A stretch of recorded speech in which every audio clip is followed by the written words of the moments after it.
Alright, so let's try everything that we have discussed during the briefing. Let's start with the ailerons. Now you deflect the ailerons, as we said, by turning the yoke to the left or right.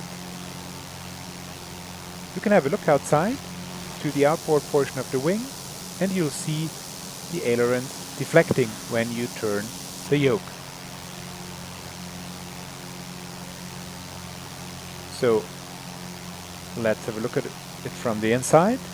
Turning the yoke, deflecting the ailerons, and this is rotating the airplane around its longitudinal axis. So this is creating a bank angle. You can actually read the bank angle on the attitude indicator. You have those little markings on the top. There are 4 markings, and the first is for 10 degrees, the next is for 20 degrees, then 30, and the last one 60 degrees. So for example, if I want to fly a turn with 30 degrees bank, just use the ailerons, roll the airplane until you reach the 3rd marking, and now we are flying a 30-degree bank turn.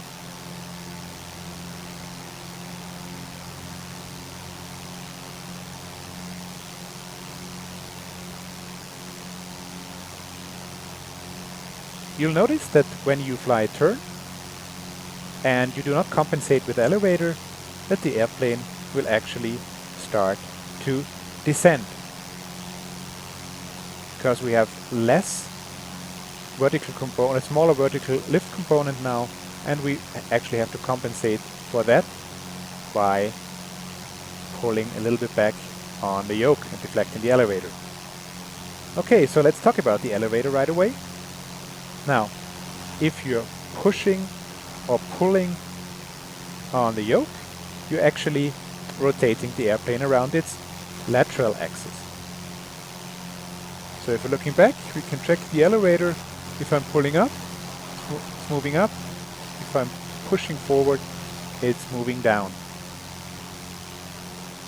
So if I'm pulling back, nose of the airplane will move up. If I push, it's going down. Of course, if I was flying upside down, and this will be reversed, but the movement of the airplane around the pilot as a reference will stay the same.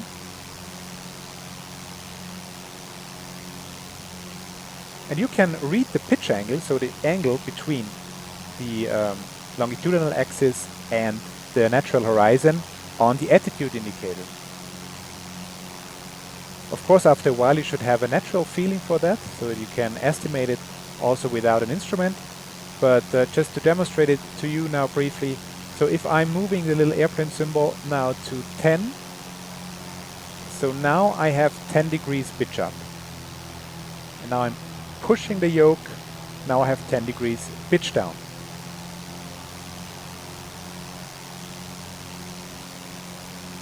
Okay, then let's try the rudder. So you're operating this with your feet, and this will rotate the airplane around its vertical axis. So let's just try it. I'm pushing the right pedal now, and you can see the nose swerving to the right. The same with left pedal.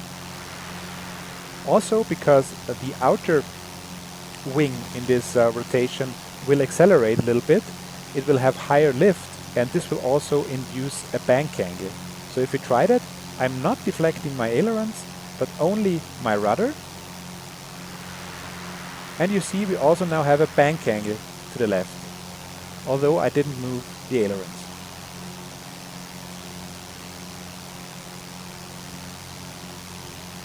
You'll need the rudder during turns, but we'll discuss that in the turning lesson, of course. Then, one very important item, the elevator trim. To demonstrate it, I'll just trim the airplane out nicely now for horizontal flight at this speed. So you shouldn't fly by trimming, you should first set your desired attitude, speed, and then trim the airplane.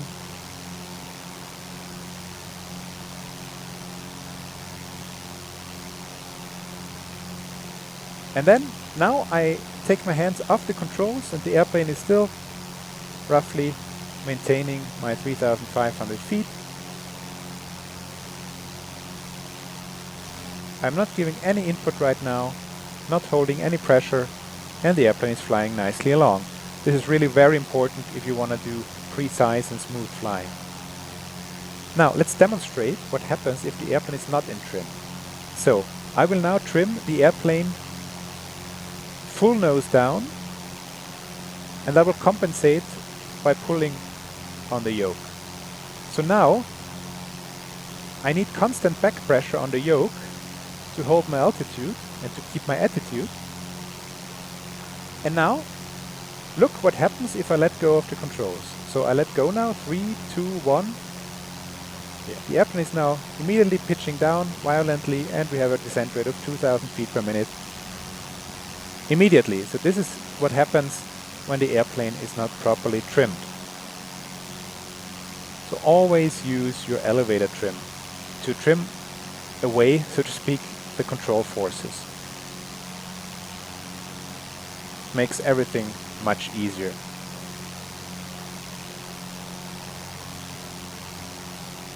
Also, as I've said, always have a relaxed grip on the controls. Just fly with your fingers.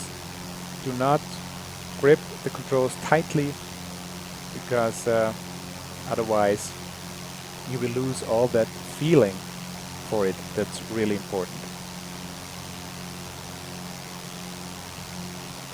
Okay, and then last but not least, we'll discuss the effects of flaps. As we've heard during the briefing, the flaps will increase lift.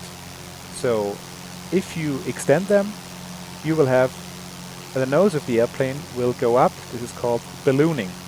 And if you're not prepared for that, then you will very easily have climbed maybe 50 feet instantly.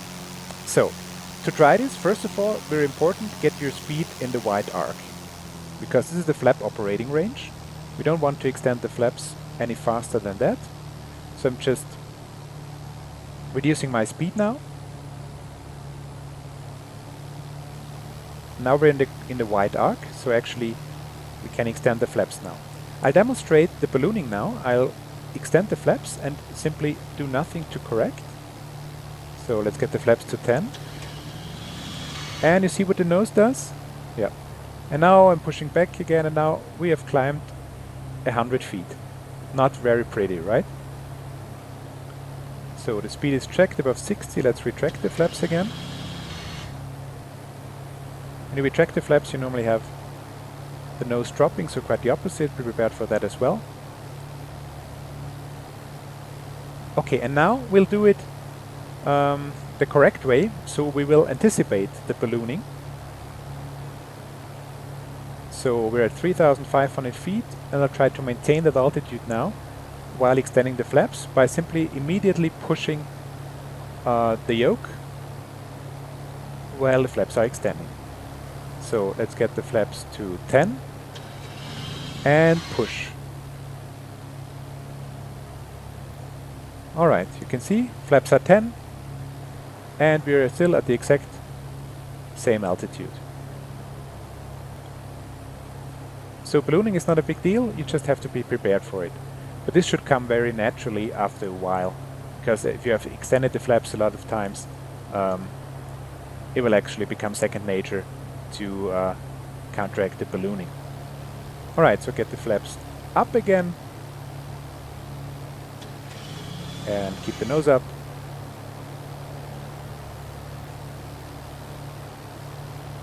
Okay, now I'll demonstrate how much drag the flaps in their bigger settings can, or they always induce. So we're flying, well, 2000 RPM right now, keeping 70 knots in horizontal flight. Speed is wide arc, speed is checked, flaps 30. So I'm extending the flaps to 30 now.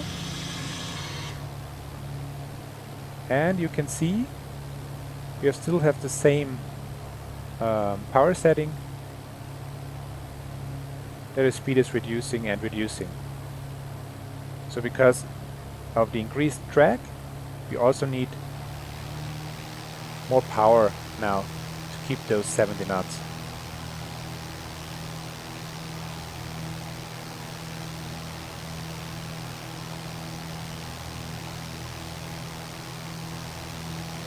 Much more power actually. Okay, speed check, so flaps up again.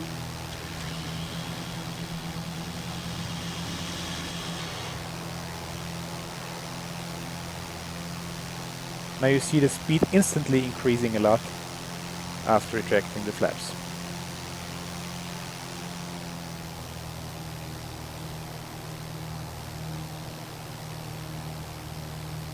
Okay, this concludes the lesson about effects of controls. We'll discuss all the controls again in the respective lessons about straight and level and turning flight. Thanks for watching and see you next time.